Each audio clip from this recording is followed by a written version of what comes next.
and welcome to Our Time. Now, over the past 6 years, the Adelaide Fringe has undergone a digital transformation, including implementing a new ticketing system and developing a white label registration platform, which was built in-house, and ticket sales have doubled as a result. Ella Huisman, who is the Executive Director of Audience at Adelaide Fringe, has overseen this transformation, and she joins me now. Hello. Hello, Hi. Ella. Thank you for having me. Oh, what a pleasure to meet you, because we hadn't met before. No, only via email. Yes. Over the past many years. And, yes. you know, the Adelaide Fringe is such an important thing to happen in Adelaide. Huge, yeah. And although this program goes to Melbourne, and they have a Melbourne Fringe, Adelaide's is better. And bigger, it is. And so much more complex, being the second largest in the world. Absolutely. And you've made all these different improvements. So before we talk about those things, let's find out about you. Sure. What's your life story? I know we talked before and I said, tell me your life story in 2 minutes. I don't think I did it in 2 minutes. No, but that's okay. So, born here in Adelaide in 1988, so I'm 37. Lived locally in the Unley area. When I was 10, very lucky, my parents took me and my little sister, she was 7 at the time, to live in the Netherlands. So Because your dad's Dutch, so he was born there. Hence your surname? Hence my surname. We were just talking earlier. And so, how is it really said in Dutch? So in Dutch it's Huisman, which translates to houseman. It's very basic. It's not the Smith of the Netherlands, but it's quite common, can be quite common. So he was born there and emigrated with his family in 1959. So he was the eldest of 6, and my Oma came here on a boat with 4 kids alone, and then had another 2 when she got here. And they lived in Elizabeth and then moved down to sort of the Plympton area. And then he and my mother met, so she was born in Australia, and they met in London. So my dad travelled a lot. He was a few years older than my mum, and they met in London with a group of friends, and moved back to Adelaide and bought a house and had my sister and I. So truly an international family, really. I guess so. Yeah. Yeah. Do you think having that pedigree is what sort of set you off for all of the things you did when you were almost a grown up? Yeah, so I did a lot of travel, yes, and I was itching to go. So to see the world, yeah. So when I finished school, I knew I was going to take a gap year, which I did, and did some backpacking with a friend, and that was amazing, really great. No working, just sort of backpacking, and then it's living a life, isn't it? It is, yeah. And if we don't do that, we have no concept that we all live on the same planet. No, I know. I guess being exposed, living in the Netherlands and knowing that what was out there, I knew that I wanted to go and experience it as an adult and go back and meet family in the Netherlands. We were lucky enough to go to Euro Disney when we lived there when I was 10. So just there recently. Oh, were you? Yes. Oh my gosh. It's called Paris Disney now. Yeah, oh, is it? Yeah, okay. Yeah. Oh, right, I didn't know that. We didn't actually go into Paris when we lived there. We just did the outskirts straight to Euro Disney and straight home again. Well, Disney's almost as big as Paris. It's huge. Yeah, you can always, yes, you can. It was a very. I have a lot of great memories of being at Euro Disney. So that was Paris Disney. That was really fun. And so went backpacking and then came home and started a degree in tourism and hospitality management, which I love, but I sort of felt I was already working in the hospitality industry and I didn't know that that's what I wanted to do forever. So I did a year whilst working and then became manager of a restaurant down in Glenelg, which was a whole lot of fun, but sort of realised I probably didn't need to do the degree. It wasn't sort of the direction that I definitely wanted to go. So I put that on pause. And then one of the chefs came home. She was from Adelaide, but she'd been living overseas, and met her, and I was sort of telling her about, I wanted to get back out there and travel again or maybe work overseas. And she had just been working at the Edinburgh Fringe at a very wonderful venue called The Pleasance, which is one of the sort of big 4 venues in Edinburgh. And so she gave her old colleagues a call, and I did the whole application process legitimately, but I hadn't missed the deadline. Always who you know. It's always not what you know, it's who you know. So that was lucky. It was very good timing, and so I applied and got a box office job. So I had been exposed to Adelaide Fringe, obviously growing up in South Australia, and as a kid been taken to a lot of I did a lot of activities, so I spent a lot of time at Carclu, which is a beautiful youth-based organisation here in South Australia. Yeah, we recently had Marjorie, who really started, well, who literally did start. Yeah, she did, and she's known as the mother of the Fringe. Mother of the Fringe, Marjorie Fitzgerald. She's had such a big impact. And she's 94, and she's still active. She's still fabulous. She's amazing. She's amazing. So Carclu and something on Saturdays at the Adelaide Festival Centre. My mum was very active in taking my sister and I to lots of activities, and so I knew about Adelaide Fringe, but I hadn't really sort of been exposed to it as an adult. Anyway, so I went to Edinburgh, did this box office job, had the best time. It was probably the best job I've ever had. Carefree and just seeing this amazing, amazing festival. So Edinburgh is the biggest fringe in the world. Yep. And as the world works, and with Adelaide, my boss was from South Australia.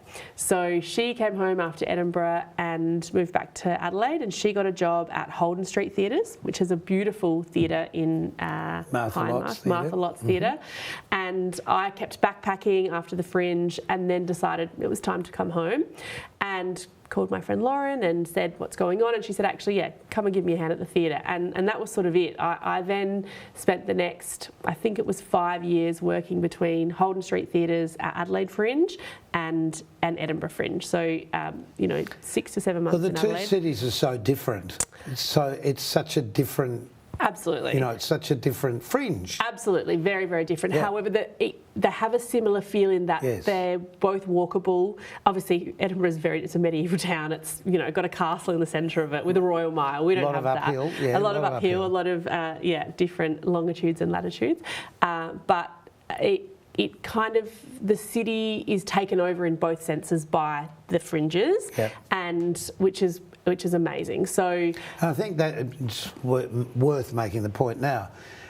People are a little confused about what a fringe actually is. It's not in one place. No. It's all over the place. It's all over the place. And certainly in Edinburgh, it's up and down the hill. It's everywhere. And out there further. Absolutely. So I guess it's the same here in Adelaide. It is, absolutely. Yeah. So what I love about my job is people always ask around this time of year, and heading into from registration through to ticketing on sale, which is soon, we never know what the program's going to be until people register. Correct. So they always say, who's coming? And I say, I don't know yet.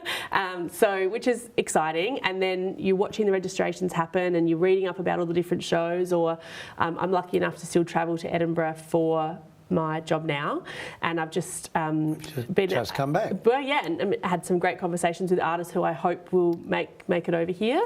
And so watching those registrations happen, I had a conversation, or I saw that show, or actually I saw that show 3 years ago, and then finally they've been able to make it happen and come over. So that's a really exciting part of it. But because of that, because of the essence of what fringe is, and there's very different and varying models. So there's actually over 300 fringe festivals in the world. Yes. And they all operate independently. And a lot of performers literally travel the world. It's a circuit. Just doing this. Absolutely. Yeah. And so a lot it's of a bit like the old vaudeville circuit, actually, when you think about it. It creates a touring opportunity, a platform for artists who are not chosen to perform in curated festivals. So if they can make it work, and there's a cost to it, but it is, hopefully our ethos is to put performers on stage and find audiences for them. So it's a really fulfilling thing to do.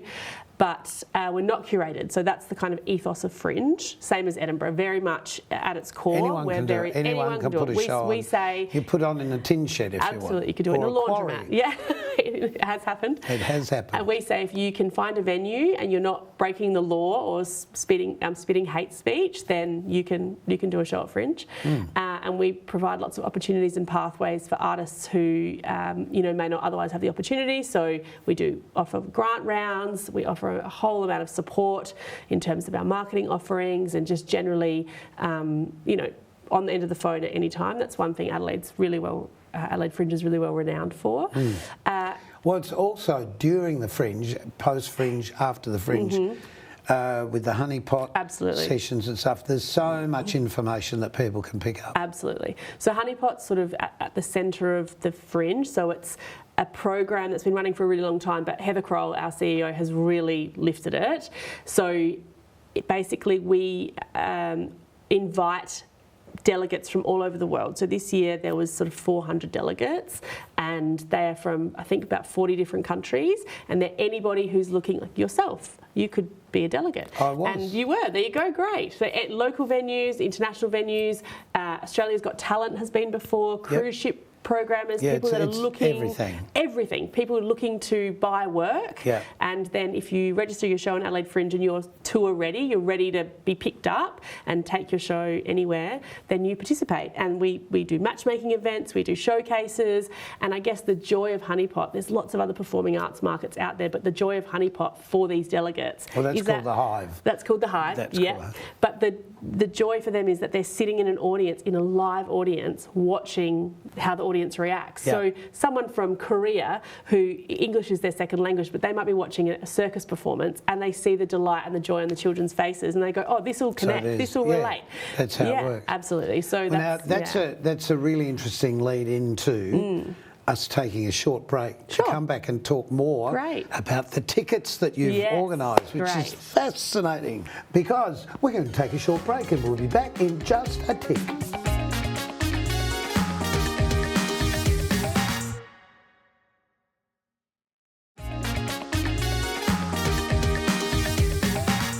And welcome back to Our Time. Ella Huisman is my special guest, and we're talking about tickets. We are. Have you got tickets on yourself?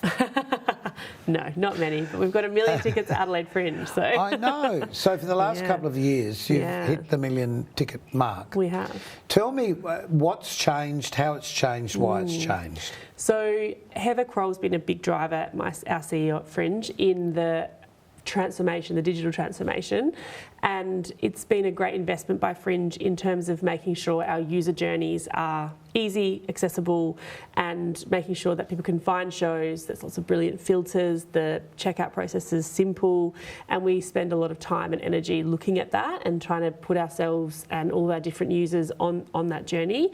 And so in the past few years, there's had to be quite a change that people have come to terms with. I don't go to a box office and buy a cardboard piece of paper. Yeah, so that's been an evolution, I think, of the time, and we still do have a box office, but we used to have many more, but people just weren't coming to them as much as they used to. Oh, because everyone started to get used to using online platforms. Yeah, so we moved to e-ticketing around the time, one of the first Fringe festivals, I think, in Australia that did that, really pushed forward for that, and that's a big job with, sometimes there's 400 different venues at Fringe or 500, so trying to get everybody on board, independently run venues to scan or read digital tickets was a huge feat, but it was great. We did it, and now it's just second nature to everybody. It's what happens everywhere. Yeah. So we're really proud when we put that in place. I used to get a lot of calls. Where do I buy a ticket? Well, you don't actually buy a ticket in the way you're asking me to buy a ticket. Okay. Yeah. Just go online. Yeah. And it was often the little old ladies that were struggling a bit. Yeah. Because predominantly women buy tickets. They do. It's not men. That's a big So when you look in the audience, it's pretty 50-50. Yeah. But our data would show that But who buys the tickets? Women. Yeah. They make up their mind. Yeah, we're going to see this, whether you want to or not. Yeah, it's true.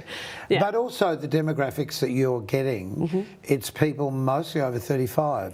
Yes, it is. Correct? Oh, I mean, the Fringe, we say it's the People's Festival, it's for everyone, and really the program, there is something for everyone. Yeah, it's everything from kids right through. Absolutely, family shows, and so it's pretty consistent, but over 35 and above is generally the broader audience. We're doing some big pushes into the youth audience to try and engage the younger generation, and we have some great initiatives in place to try and capture kids in schools, and we have a great schools program, and that's all part of that sort of digital process that we've been under to make it easier to buy tickets. We've invested more in our outreach to schools so that teachers have a better process when they're buying tickets as well.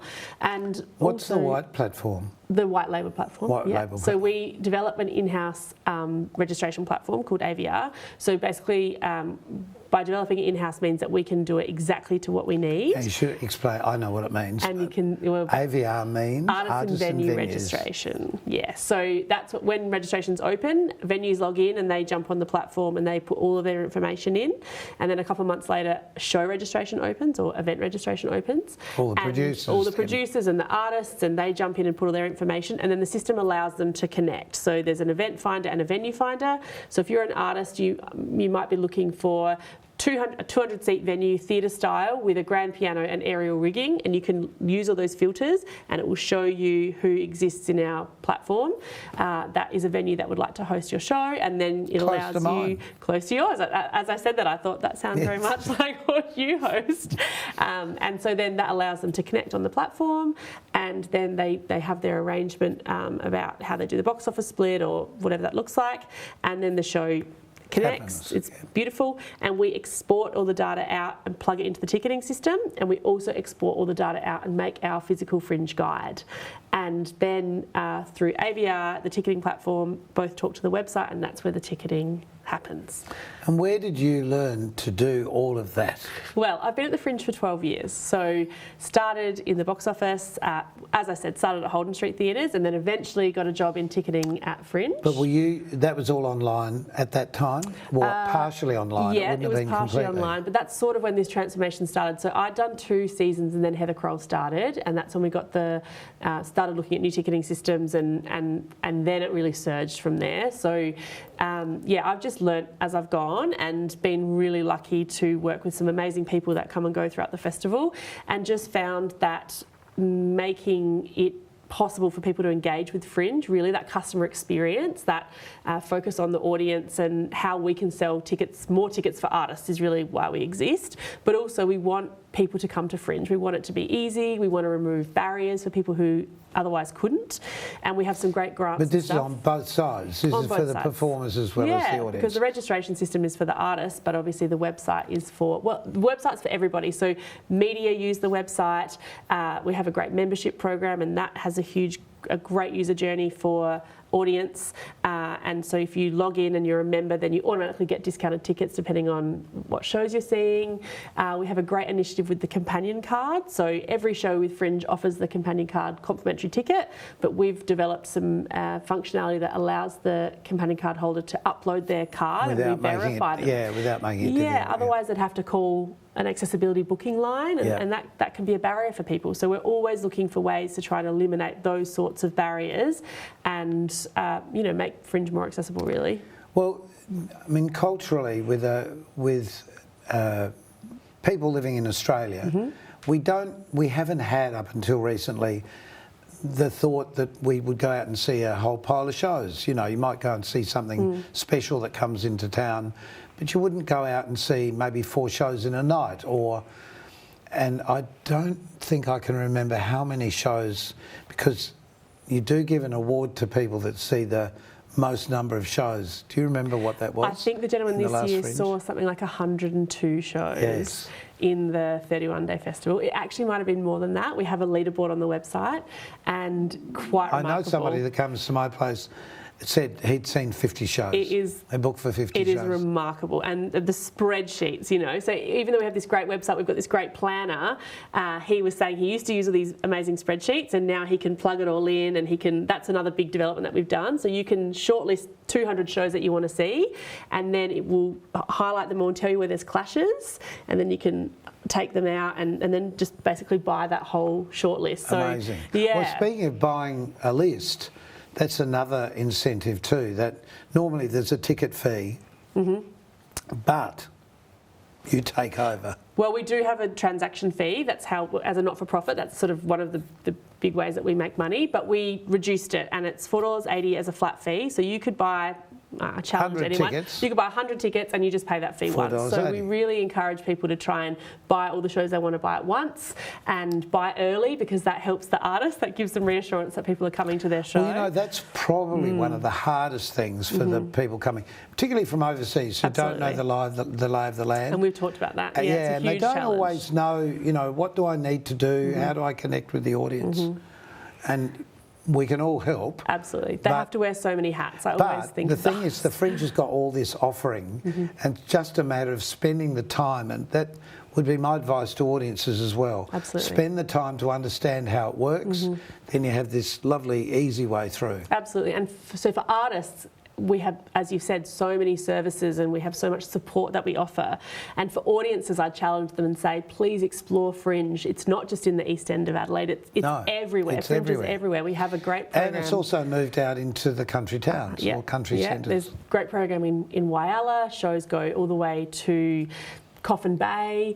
They're all up in the hills. Well, There's we've some certainly done a tour of all of them. Yeah, absolutely, you did. Yeah, we talked about that. Yeah, and there's some great, regional pubs and some, wineries are taken over, and people are really getting on board. It's not just Adelaide Fringe; it's really South Australia. But it's predominantly performance, but there is also a food component. So there's an eat and drink genre now. There was quite a few shows registering in our, I think the genre used to be called community events, and so we thought, well, there's these shows, eat and drink, and so you can go to a disco bottomless brunch, you can do wine tasting. There's some great artists that are now combining comedy and wine or food, so you still get the full experience, but there's a specific genre now called eat and drink, which has been really popular. So it's the whole thing is an amazing event. It is. But do you actually ever get any time off? We used to joke that there was an off season more than 6 or 7, 8, 9 years ago probably, and it's definitely changed. That used to be sort of a month after the Fringe. Yeah, you could have a breather. We do get a bit of a break in May, and then August is traditionally that sort of calm before the storm, and then as registrations pick up, it all starts to build. But we love what we do, and so we work hard during that 6 weeks. You really go hard, but we do have some downtime. We close in the office over Easter, so we get a bit of a break. But we're always on because the cycle, especially with my team, ticketing's busy at a different time to marketing, at a different time to the digital development team. You've really got to be on top of everything. Absolutely, we all juggle a lot of. So balls. if you're trying to explain to somebody who's never really understood this before, or never booked a ticket before, or understood how it works, what would your simplest expression be? I know what mine would be, but what's yours? Of what is Fringe? Yeah, what is Fringe and how can I connect with it? Hold that thought. Okay, I will. Hold that thought, because we're going to take another short break while Ella works that out, and we'll be back to give you the answer in just a tick.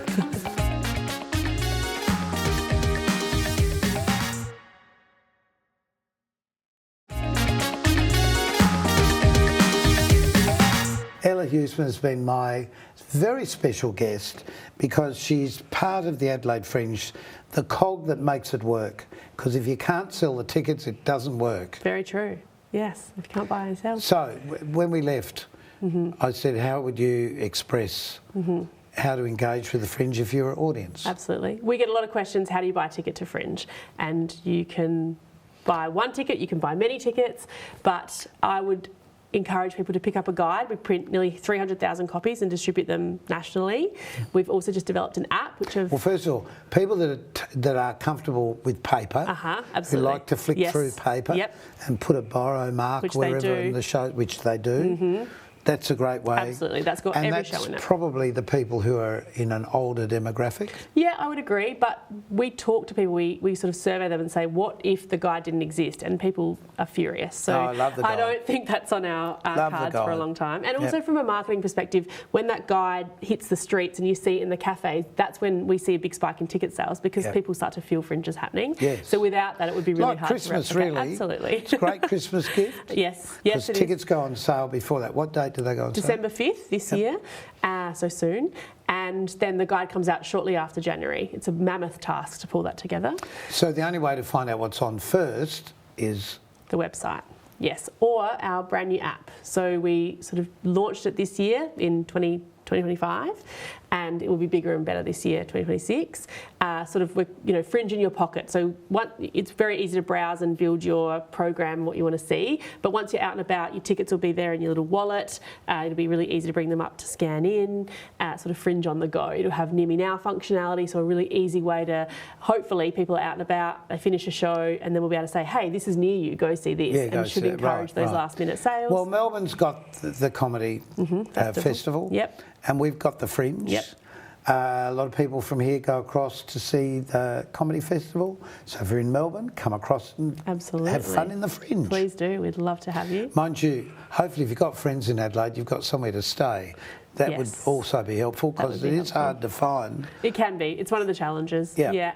Absolutely, but we know new hotels being built all the time. Yeah, and there's a lot of people that are happy to let out a room and so on. And that's a great network with our artists and our audience that we try and match make or at least provide a platform for those who are trying to find a couch or a bed.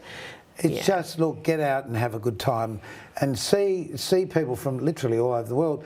But even more so, see people who actually live in your own hometown that you didn't even know existed or did what they do. Yeah, the program is quite about 35% South Australian. So, yeah, between 35 and 50%, I think it is. So lots of local talent. As we've just been talking, I've interviewed a lot of people from the Fringe office, and everybody has the same enthusiasm and joy over the whole process. It is joyous. And it must be mind-boggling because it is so big. But at the same time, thanks so much, Ella. It's been lovely talking to you and meeting you at the same time. Absolutely. Thank you for having me. So until next time on Our Time, just remember that you can catch a lot of our shows on CTV Plus.